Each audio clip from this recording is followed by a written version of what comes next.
This is my ordinary Android phone, but it holds the full power of Kali Linux.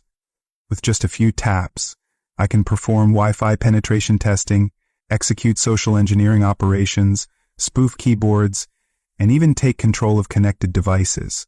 And the best part? You can install it on your phone too. But how? It's all thanks to Kali Nethunter, a mobile penetration testing powerhouse designed for rooted Android devices. It supports external Wi-Fi adapters, allowing us to monitor networks just like on a full-fledged desktop setup.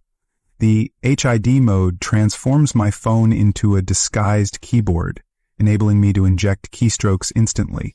And with the USB arsenal, I can manipulate any device I connect to, whether it's a PC, a router, or even another phone.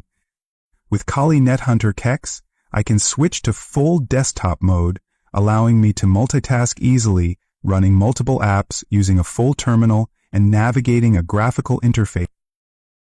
In this video, I'll guide you through the installation of Kali Nethunter, its setup, and its most powerful features. Whether you're an ethical hacker, a cybersecurity professional, or simply curious about mobile penetration testing, this is something you won't want to miss. Let's get started. Now, let's install it.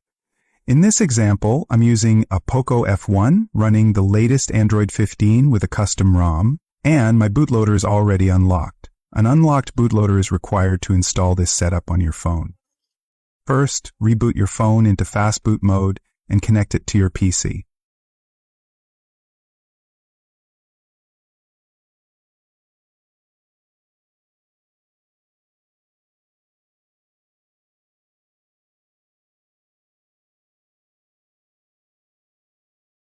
On your PC, visit the official Kali Linux website and navigate to the Nethunter section under the Mobile tab.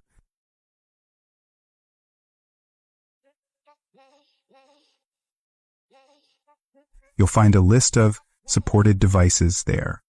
However, a fair warning, this setup isn't available for every phone. The list of supported devices is quite limited.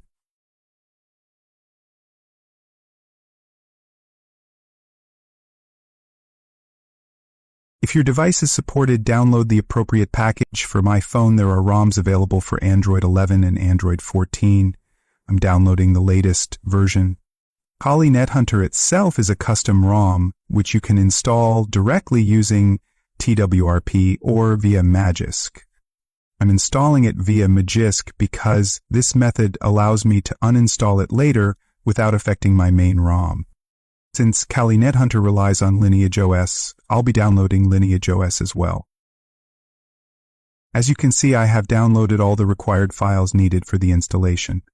These include Magix, the Kali Nethunter ROM package, the Lineage OS ROM, and TWRP recovery.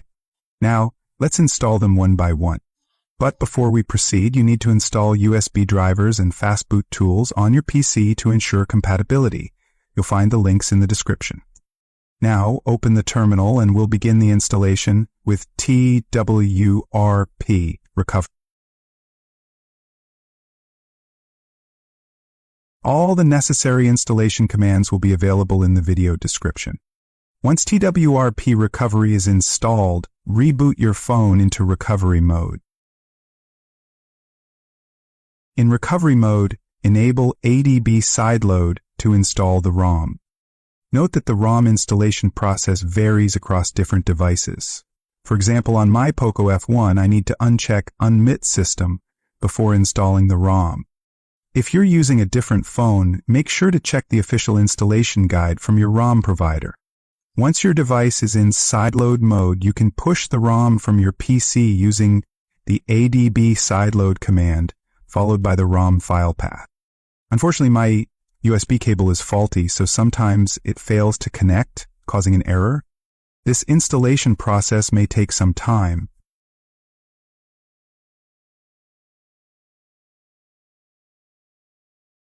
Once it's completed, format your device as shown.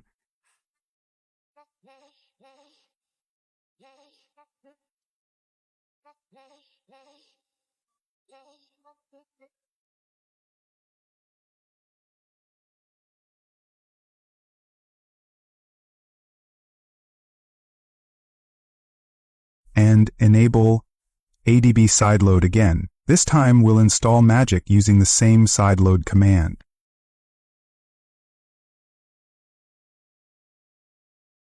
Once Magix is installed, reboot your phone and complete the initial setup. You'll see a placeholder for the Magisk app. Open it and it will download the latest version from its server. Once the download is complete, open the app again. If it prompts for additional setup, reboot your device. After rebooting, Magisk will be successfully installed on your phone.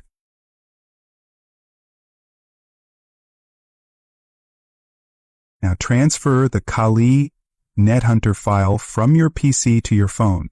This is the Nethunter file I just transferred.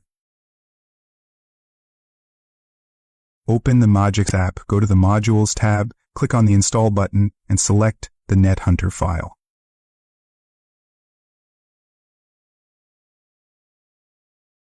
Magisk will now begin installing the file on your phone. This process may take a while. It appears the installation has failed due to an issue with wallpaper resolution. An amusing but minor problem. However, most of the setup has been completed. As you can see, all the Nethunter apps are installed on my phone. But we're not done yet. Open the Nethunter app and grant the required permissions.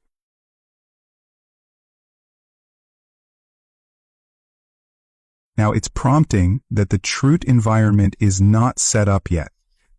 To set up the Troot Manager, open the side menu and select Troot Manager. Click on the Install button.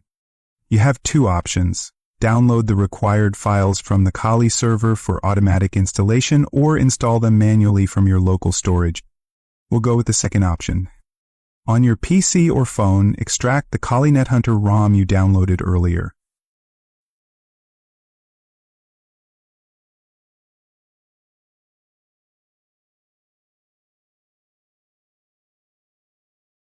Inside, you'll find the root FS file.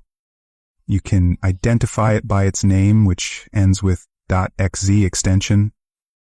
Transfer this file to your phone and install it using the local storage installation option.